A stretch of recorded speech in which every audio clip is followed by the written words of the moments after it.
नमस्कार, मैं हूं राजेश श्रीवास्तव। उत्तर प्रदेश पंचायत चुनाव के परिणाम आ गए हैं और अब परिणाम के बहुत ज़्यादा सीटों के रुझान भी सामने आ गए हैं। कुछ ही सीटें बची हुई हैं जिनके परिणाम आने बाकी हैं, क्योंकि कहीं पर रिकाउंटिंग का पेच फंसा हुआ है तो कहीं पर यहाँ पर ये मांग की गई है कि उनकी दोबारा काउंटिंग की जाए, कहीं पर विवाद हो गया है। तो इस तरह की तमाम सीटें फंसी हुई हैं। लेकिन अब तक जो परिणाम सामने आए हैं उससे साफ हो गया है कि जो पंचायत चुनाव की तस्वीर है उसमें सत्तारूढ़ भारतीय जनता पार्टी को खासा नुकसान उठाना पड़ा है। जिस तरह से भारतीय जनता पार्टी ने पूरी सरकार में अपनी ताकत झोंक दी थी और कहा था कि भारतीय जनता पार्टी सबसे ज़्यादा सीटें जीतेगी, वो परिणाम नहीं दिखाई पड़ रहे हैं। जिस तरह के परिणाम आने चाहिए थे वो परिणाम अब सामने नहीं आए हैं। उत्तर प्रदेश पंचायत चुनाव बेहद अहम इसलिए साबित हो रहा है इस समय, और इसके तमाम सारे संदेश जा रहे हैं क्योंकि उत्तर प्रदेश पंचायत चुनाव अगले वर्ष होने वाले विधानसभा चुनाव का सेमीफाइनल माना जा रहा है। ये सेमीफाइनल इसलिए भी कहा जा रहा है क्योंकि पंचायत चुनाव गाँवों में होते हैं, ग्राम प्रधानों के होते हैं, BDC होता है, जिला पंचायत सदस्य होते हैं, और यही जिला पंचायत सदस्य आगे चल के जिला पंचायत अध्यक्ष तय करते हैं। तो ये जो जिला पंचायत सदस्य चुन करके आए हैं, प्रधान चुन के आए हैं, BDC चुन करके आए हैं, वो ही तय करेंगे कि अगले विधानसभा चुनाव में क्या स्थिति होगी। ये गांवों की सरकार है और कहा जाता है कि भारत 60% उत्तर प्रदेश की आबादी गांवों में निवास करती है और गांवों के लोग ही बढ़ चढ़ करके मतदान करते हैं। गांवों से पोलिंग ज़्यादा होती है, इसीलिए पंचायत चुनाव को बेहद अहम समझा जा रहा है और कहा जा रहा है कि यही जो विधानसभा चुनाव में परिणाम पंचायत चुनाव में चीज़ें आई हैं, अगर इनसे पार्टी ने सबक नहीं लिया तो विधानसभा चुनाव में भी ऐसा ही रुझान देखने को मिल सकता है या ऐसा ही परिणाम देखने को मिल सकता है। सबसे ज़्यादा अगर इन संदेश को मायने रखा जाए तो ये देखा जाए कि पार्टी ने सबक नहीं लिया। भारतीय जनता पार्टी ने पहले किसान आंदोलन होने दिया। किसान आंदोलन ने बुंदेलखंड हो, किसान आंदोलन ने पश्चिम हो, सब जगहों पर पार्टी को नुकसान पहुंचाया है। दूसरी बात, कोरोना काल में जिस तरह से चुनाव कराए गए, कोरोना काल के दौरान लोग मरते रहे, सरकार ने उसकी सुध नहीं ली। लोग ऑक्सीजन की, बेड की तलाश में अभी तक परेशान हैं और कई लोगों की मौतें हो गई हैं। उसका परिणाम भी सरकार को देखना पड़ रहा है। दूसरी तरफ आपको बता दें, जबकि सरकार ने ये दावा किया था कि हमने प्रवासी श्रमिकों को उनके घरों तक पहुंचाया है, और आपको याद होगा जब पिछले वर्ष कोरोना आया था, यानी कोरोना की प्रथम लहर आई थी, तब उत्तर प्रदेश के मुख्यमंत्री योगी आदित्यनाथ ने प्रवासी श्रमिकों को घर घर पहुंचाया था, राशन दिया था, 500 रुपये उनके खाते में डाले गए थे। कम से कम 3 महीने तक ये सारा कार्यक्रम चला था, जिसके बाद ये उम्मीद जताई जा रही थी, खुद मुख्यमंत्री उम्मीद जता रहे थे कि हमने गांव के एक एक प्रवासी श्रमिकों का ख्याल रखा है। और यही दावा किया जा रहा था कि इसीलिए ये दावा किया जा रहा था कि भारतीय जनता पार्टी पंचायत चुनाव में अच्छा प्रदर्शन करेगी। लेकिन जब आज परिणाम आ गए हैं अधिकतर सीटों के, तब आप ये समझ लीजिए कि जो तस्वीर उभर करके आई है वो तस्वीर बेहद चौंकाने वाली उभर के आई है, क्योंकि इन चुनावों में भारतीय जनता पार्टी ने सब जगह पर पीछे हो गई है। क्योंकि आज इस बात का जिक्र करना बेहद ज़रूरी है, क्योंकि भारतीय जनता पार्टी धर्म की राजनीति करती है। भारतीय जनता पार्टी ने अयोध्या की राजनीति की, भारतीय जनता पार्टी ने काशी की बात की, मथुरा की बात की, वाराणसी की बात की, और आपको बता दूं इन सारी जगहों पे भारतीय जनता पार्टी पीछे हो गई है। चाहे वो अयोध्या रहा हो, जब वहाँ पर उन्होंने अभी राम का मंदिर स्थापित कराया, उद्घाटन कराया, काशी यानी कि वाराणसी प्रधानमंत्री का संसदीय क्षेत्र है, गोरखपुर मुख्यमंत्री का संसदीय क्षेत्र है, मथुरा हेमा मालिनी का क्षेत्र है, कृष्ण भगवान का मंदिर है वहाँ पर, इस तरह से लखनऊ राजनाथ सिंह का क्षेत्र है। इन सारी जगहों पर भारतीय जनता पार्टी पिछड़ती नज़र आ रही है। ऐसे में आज पंचायत चुनावों की समीक्षा करना बेहद ज़रूरी हो गया है। दूसरी बात, इस जो चुनाव परिणाम आए हैं उससे जो दूसरे नंबर पर जो पार्टी आई है वो समाजवादी पार्टी है। यानी समाजवादी पार्टी को अगर कुल सीटें देखी जाएँ तो शायद भारतीय जनता पार्टी से वो कुछ सीटें आगे ही रहेगी, लेकिन समाजवादी पार्टी को इससे खुश होने की ज़रूरत नहीं है, क्योंकि इस चुनाव में सबसे ज़्यादा जो संदेश देकर रहे हैं वो निर्दलीय दे रहे हैं, यानी निर्दलीय सबसे ज़्यादा संख्या में उभर करके सामने आए हैं। निर्दलियों को पर लोगों ने ज़्यादा भरोसा जताया है, यानी अब लोग ये भी संदेश दे रहे हैं कि लोग अब राजनीतिक दलों से त्रस्त हो चुके हैं, क्योंकि लोग समाजवादी पार्टी का शासन अभी भूले नहीं हैं। समाजवादी पार्टी को शासन से गए सिर्फ 4 साल ही हुए हैं, और इस कोरोना काल में समाजवादी पार्टी भले ही कोई राजनीति करे, लेकिन समाजवादी पार्टी ने 4 साल में कोई काम नहीं किया है। कोरोना काल में भी उसने कोई ऐसा काम नहीं किया जिसके चलते कोई उसके साथ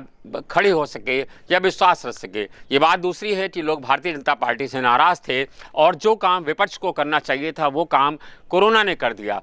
किसान आंदोलन, कोरोना, ये सब चीज़ें भारतीय जनता पार्टी को ले डूबी, और भारतीय जनता पार्टी पंचायत चुनाव में पिछड़ गई। और इसका सारा परिणाम और इसका सीधा सीधा असर आगे देखने वाले विधानसभा चुनाव में मिलेगा, क्योंकि विधानसभा चुनाव 7-8 महीने बाद ही हैं। ऐसे में ये तमाम सारी चीज़ें देखने को मिल रही हैं। आपको एक बार आंकड़ों की तरफ ले चलता हूँ और आपको बताता हूँ कि किस तरह के आंकड़े आए। अयोध्या जो राम की नगरी है, जहां पर प्रधानमंत्री ने कार्यक्रम किया, अभी मंदिर के शिलान्यास कराया, मुख्यमंत्री ने कार्यक्रम कराया, अभी पिछले कोरोना काल में वहां पर तमाम सारे ऐतिहासिक कार्यक्रम हुए जिसको पूरी दुनिया ने देखा। वहां अयोध्या में 42 सीटें हैं, जिसमें समाजवादी पार्टी के खाते में 24 सीटें गई हैं, जबकि भाजपा के खाते में सिर्फ 6 सीटें आई हैं। इसी तरह बहुजन समाजवादी पार्टी मायावती के खाते में 5 सीटें और अन्य के खाते में 5 सीटें गई हैं। आप कल्पना करिए कि अयोध्या की नगरी में समाजवादी पार्टी को 24 सीटें और बीजेपी 6 सीटों पर सिमट गई है। इसकी समीक्षा करनी पड़ेगी, और इसका परिणाम भी बहुत दूर तक, इसके जनादेश के संदेश जो हैं बहुत दूर तक जाएंगे। दूसरा आपको ले चलता हूं बनारस। ये प्रधानमंत्री का संसदीय क्षेत्र है। यहाँ 40 सीटें हैं, जिसमें समाजवादी पार्टी को 14 सीटें और भारतीय जनता पार्टी के खाते में सिर्फ 8 सीटें आई हैं। इसके बाद आपको ले चलता हूँ मथुरा, वहाँ पर बहुजन समाजवादी पार्टी के खाते में 12 सीटें, भारतीय जनता पार्टी के खाते में 9 सीटें, समाजवादी पार्टी को अन्य के खाते में सिर्फ 3 सीटें गई हैं। लखनऊ राजनाथ सिंह का संसदीय क्षेत्र है। यहाँ पर अभी तक जिला पंचायत के 25 सीटों के परिणाम आए हैं। इनमें समाजवादी पार्टी को 10 सीटें, बहुजन समाजवादी पार्टी को 4 सीटें, भारतीय जनता पार्टी को सिर्फ 3 सीट पर संतोष करना पड़ा है, जबकि अन्य के खाते में 8 सीटें गई हैं।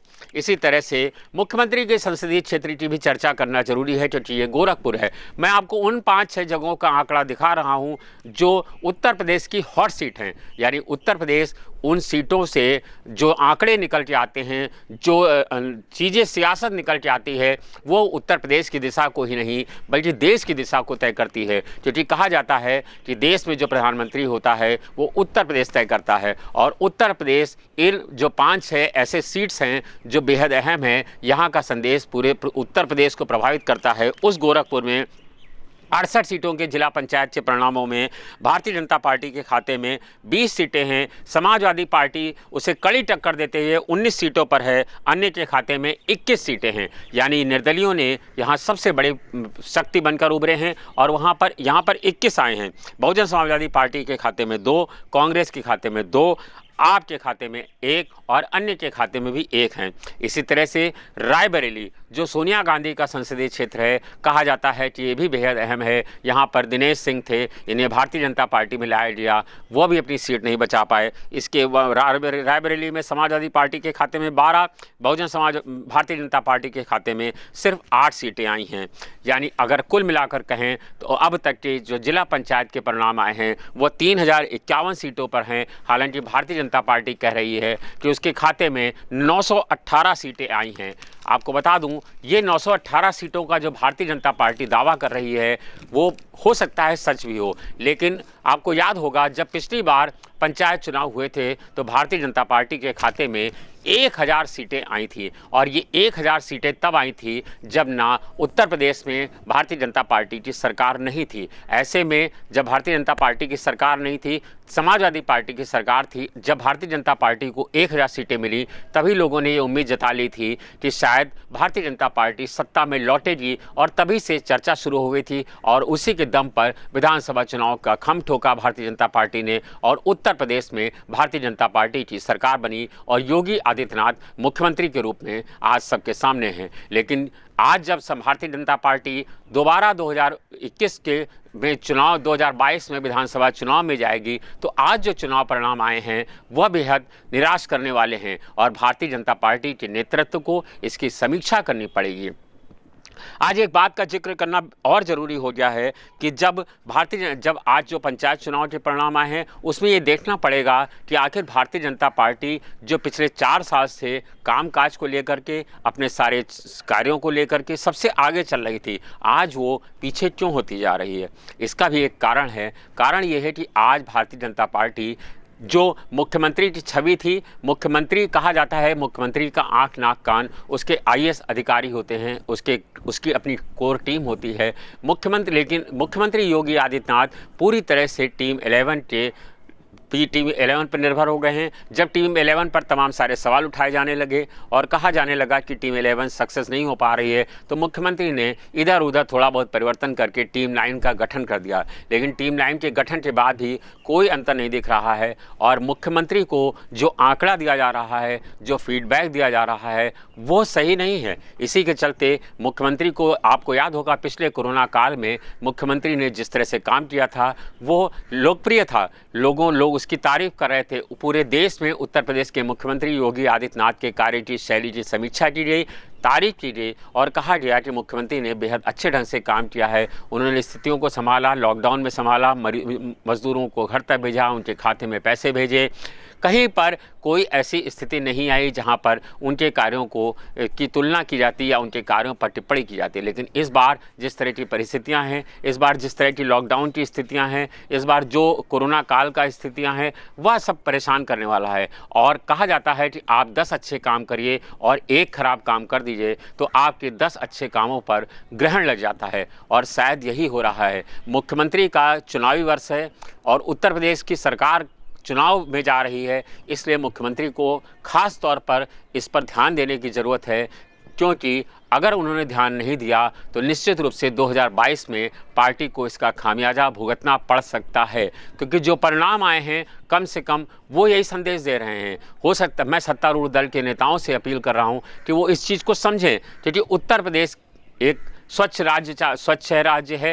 यहाँ के लोग चाहते हैं एक अच्छी पार्टी शासन करे, अच्छा राजनीतिक दल यहाँ पर शासन करे, यहाँ के लोग अच्छे हों, सियासत अच्छी हो। समाजवादी पार्टी, बहुजन समाजवादी पार्टी से निकल करके भारतीय जनता पार्टी जब आई तो लोगों ने एक सुखद कल्पना की थी कि शायद अब उत्तर प्रदेश में अच्छा राज्य होगा, यहाँ गुंडा राज नहीं होगा, यहाँ माफिया राज नहीं होगा। लेकिन आज अब जब सरकार चुनावी वर्ष में जा रही है तो जो स्थितियाँ सामने दिख रही हैं, यानी कि कोरोना को लेकर के सरकार का फेल हो जाना, ऑक्सीजन को लेकर के फेल हो जाना, बेड की व्यवस्था न करा पाना, सरकार शमशान घाट पर लाशों के जलाने की व्यवस्था न करा पाना, उसके बाद सिर्फ इतनी व्यवस्था ही ना करा पाना बल्कि उन व्यवस्थाओं को पर जो रोड रिपोर्टिंग कर रहे हैं उन पर शिकंजा कसना और उसको छिपाना, उसको झूठे आंकड़े पेश करना, उसकी तस्वीर को आंकड़ा कुछ और होना धरातल पे और उसको पेश कुछ और करना। क्यों नहीं मुख्यमंत्री कालाबाजारी करने वालों से सख्ती से निपट रहे हैं? क्यों नहीं उन्होंने जो है अच्छी टीम का गठन किया, अच्छे हेल्थ एक्सपर्ट्स का गठन नहीं किया? आज जो उनकी टीम में है उसमें कई सारे लोग ऐसे नहीं हैं जो हेल्थ के स्पेशलिस्ट हों। स्वास्थ्य अधिकारी पिछले कोरोना काल में वी है काली झिमोमी हैं जिन्होंने बहुत अच्छा काम किया, उन्हें उठा करके जो है भेज दिया गया है बाल पुष्टाहार में। यानी ऐसे चिकित्सकों की टीम, ऐसे स्वास्थ्य विभाग की टीम जो यहाँ पर अच्छे अधिकारी थे जिन्होंने कोरोना में अच्छा काम किया था, ऐसे एक नहीं दर्जनों नाम है। उन्हें चिकित्सा विभाग में लाया जाना चाहिए, अच्छे अधिकारियों के साथ काम कराना चाहिए। और जो सीएमओ है उसके जो क्यों नहीं काम कर रहा है, क्यों लोगों के फ़ोन नहीं अटेंड कर रहे हैं, क्यों लोगों को अस्पताल में भर्ती नहीं हो पा रहे हैं? आज भी लोग अस्पतालों में ऑक्सीजन के आगे लाइन लगाए हुए हैं और जब लोग गांवों में मर रहे हैं तब लॉकडाउन न लगा करके जिस तरह की स्थितियां हैं वो सब कुछ सामने दिख रहा है। और शायद इसी सब का खामियाजा है जो उत्तर प्रदेश में पंचायत चुनाव में साफ देखने को मिला है। ये पंचायत चुनाव के परिणाम हैं, सबक हैं सबके लिए, चाहे वो भारतीय जनता पार्टी हो, चाहे वो समाजवादी पार्टी हो। समाजवादी पार्टी के लिए भी सबक हैं, क्योंकि ये नहीं है कि आज अगर उन्हें पंचायत चुनाव में सीटें अच्छी मिल रही हैं तो इसका मतलब ये नहीं है कि उन्हें 2022 में सत्ता का सुख नसीब होगा। 2022 उनके लिए बहुत टेढ़ी खीर है और भारतीय जनता पार्टी को सबक इस बात का है कि भारतीय जनता पार्टी विचार करे कि आखिर वो 1000 के जो जिस सीटों पर वो पाई थी आज उससे पीछे क्यों है, जबकि वो सत्ता में है। डबल इंजन की सरकार है, केंद्र में भारतीय जनता पार्टी की सरकार है, उत्तर प्रदेश में भारतीय जनता पार्टी की सरकार है, फिर किसान, कोरोना, क्रोध जनता का, ये तीन का भारतीय जनता पार्टी को लेकर डूबे हैं। भारतीय जनता पार्टी को इससे निपटना पड़ेगा और देखना पड़ेगा, समीक्षा करनी पड़ेगी। दूसरी तरफ तीसरा संदेश कांग्रेस के लिए है। कांग्रेस के लिए ये संदेश है कि इतना आक्रोश होने के बावजूद कांग्रेस को कोई भी ज़मीनी स्तर खड़ा होने के लिए संगठन नहीं है उसके पास, उसको खड़े होने का मौका नहीं मिल पा रहा है।